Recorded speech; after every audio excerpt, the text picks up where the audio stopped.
שלום.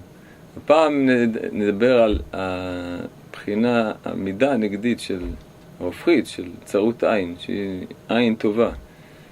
אחרי שקצת הכרנו את הבחינה השלילית, המידה השלילית, אני רוצה לראות כיצד לתקן את זה, איך נראה הבחינה הטובה של הצד ההופכי, של צרות עין.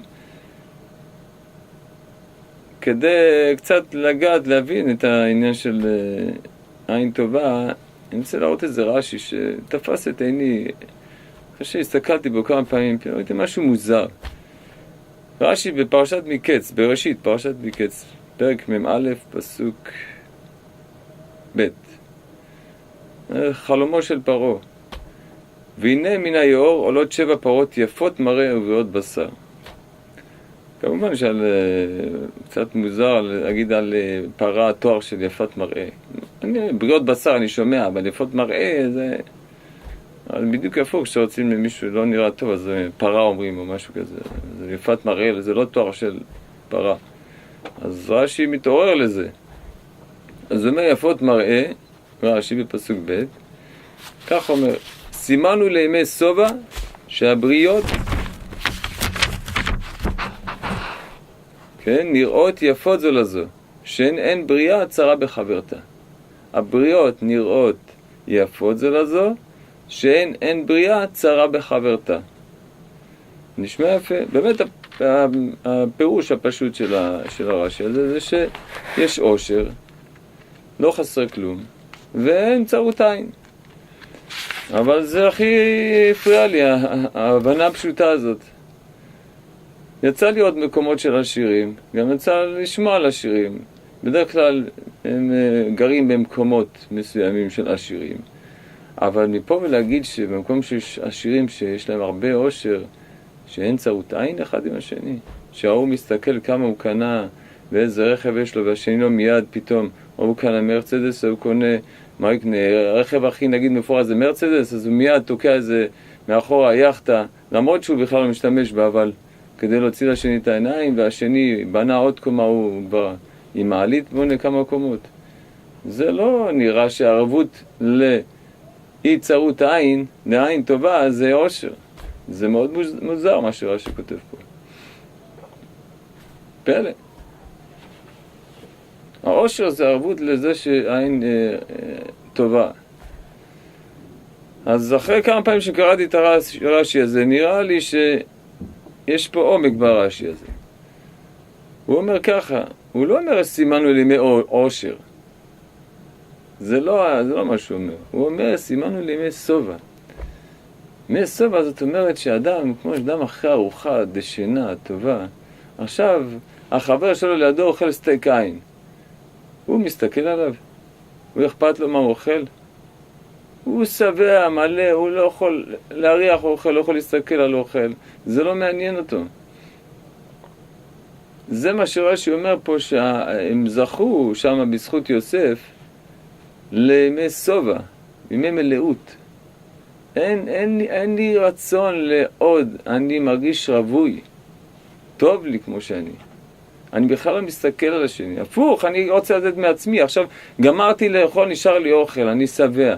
אני חושב עוד על אוכל, אני רואה מישהו, אני נותן לו כך, מה אני אעשה עם זה? אני בכלל לא חושב שאני לא מרגיש שלוקחים ממני משהו.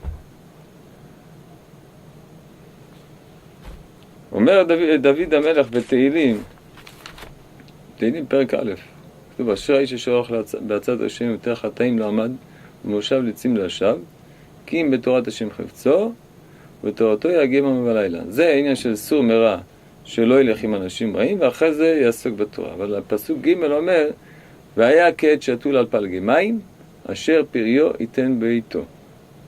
מה זה כעת שתול על פלגי מים? והיה. זאת אומרת שזה כך צריך להיות, וגם ככה הוא יהיה אם הוא יסור מרע, ויעסוק בתורה, ואחרי זה והיה. אומר שם הרד"ק, רבי דוד קמחי, מפרש על תהילים, והיה כעת שתול על פלגי מים, הכוונה שאם הוא מרגיש את עצמו בבחינה של עץ שתמיד נמצא בפלגי מים, תמיד יש לו שפע מגיע אליו, הוא תמיד רווי, לא חסר לו, הוא לא מחפש כל הזמן איך להשלים חסר. איך להחליף ספה, איך להחליף את המכונית, איך זה. לא, הוא נמצא במצב של רווי. טוב לו עם מה שיש לו. הוא לא מחפש עוד. אז עכשיו, במקום כל הזמן להשלים את החוסר ולדאוג איך להשלים את מה שיש לחבר כדי שהוא לא יהיה יותר ממני, אז אני עכשיו במצב של רווי, יש לי את האפשרות עכשיו לתת פירות מעצמי. כי אני עכשיו רווי, אני לא משלים חוסרים. לכן אם היה כעת שתול הפלגמיים, אם מרגיש רווי, אז פריו את הבחינות שבו, את התכונות שבו, את מה שהוא יכול לתת, ייתן בעיתו. בזמן הוא ייתן אותם. ולא אחרי כמה, אם בכלל אחרי כמה שנים. זה מה שדוד המלך רצה להגיד פה. כשאדם מרגיש רווי, שעין טובה יש לו על האחר, על עצמו, אז הוא יכול לתת פירות, יכול לתת שפע. ואיך זה בא לידי ביטוי שאני מרגיש שאני לא חושב שהשני לוקח ממה שמגיע לי. למשל, לא ראינו איזה, נגיד, מישהי שמקנה באחת בת 20, מקנה בילדה בת 2, שיש לה סמלה יפה, והיא מקנה בה. הרי זה לא שייך, כי היא מבינה שלא מתאים לה, והיא בכלל לא מקנה בסמלה הזאת. למה? כי זה לא שייך לה. זה בדיוק מה שהאדם צריך להרגיש במה ששייך לחברו. זה לא שלך. הוא לא לוקח ממך. הפוך. אם אתה תפרגן לו, תוסיף לו עוד, רק אתה תהנה מזה. לא ילקח ממך כלום ורק יתווסף לך. האדם עכשיו מדבר, נגיד כמה דוגמה, שתי דוגמאות טובות על בין אדם לחברו וגם בין איש לאשתו. האישה אומרת דבר מסוים. אז יש נטייה כזה, קצת לזלזל, לא חייב לזלזל, אבל מיד לדחות, לא לחשוב הרבה. רגע, תעצור רגע. היא אמרה איזה עצה, בוא נחליף פה בוא נשנה זה. אתה, לא, וזה, רגע, תעצור, תחשוב. עכשיו בוא תראה, תבדוק את זה. אחי היקר, תבדוק את זה. היא תגיד לך משהו, איזה עצה כזאת של כרוכה באיזה שינוי מסוים, ואתה לא מיד מגיב ושולל, עוצר ואומר, רגע, פש, כן, אפשר לעשות את הפש. איך לא חשבתי על זה? איזה עצה טובה. באמת כל הכבוד. עם חיוך, כזה ככה. ואז אתה באותו רגע בראת מלכה. עשית את אשתך מלכה. אתה תראו אותה זורחת פורחת. ואתה עשית אותה מלכה, דע לך שאתה מיד נעשית מלך. אתה עכשיו עשית את עצמך מלך כלפיה. מאותו רגע אתה תראה יחס שמעולם לא ראית. ואם אתה תתמיד בזה, אז אתה פשוט תרגיש כמו שלא הרגשת מעולם. ואותו דבר עם חבר.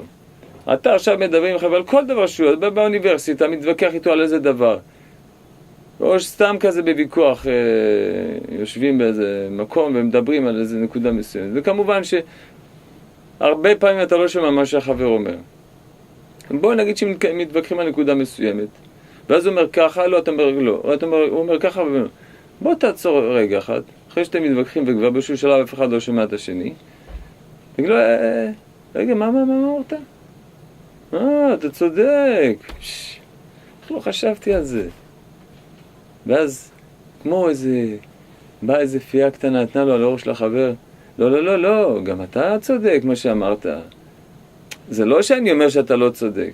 פתאום הכל מתהפך.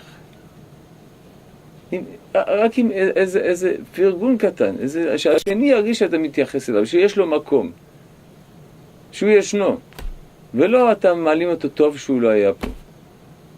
אז עם החשיבה הזאת, צורת התנהגות הזאת, כמובן שגם בין אדם לחברו יותר טוב, וגם אתה את עצמך אתה תבנה בצורה יותר טובה.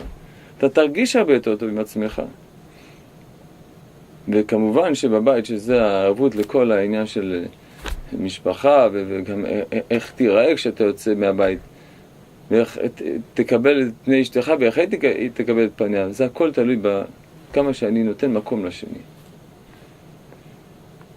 אז בפעמים האחרונות, הפעם הקודמת הזאת, דיברנו על העניין של צרות עין, והתיקון של זה עין טובה. בפעם הבאה אנחנו נצא לדבר על עניין של שוחד, מה הפירוש המילה שוחד, איך התורה רואה את זה, ואיך זה בא לידי ביטוי בהחלטות שלנו בחיים, ביום יום. אם נבין את השורש של הדבר הזה, מהו שוחד, נוכל לראות גם איך אנחנו מנהלים את החיים שלנו בצורה יותר טובה. תודה רבה לכם.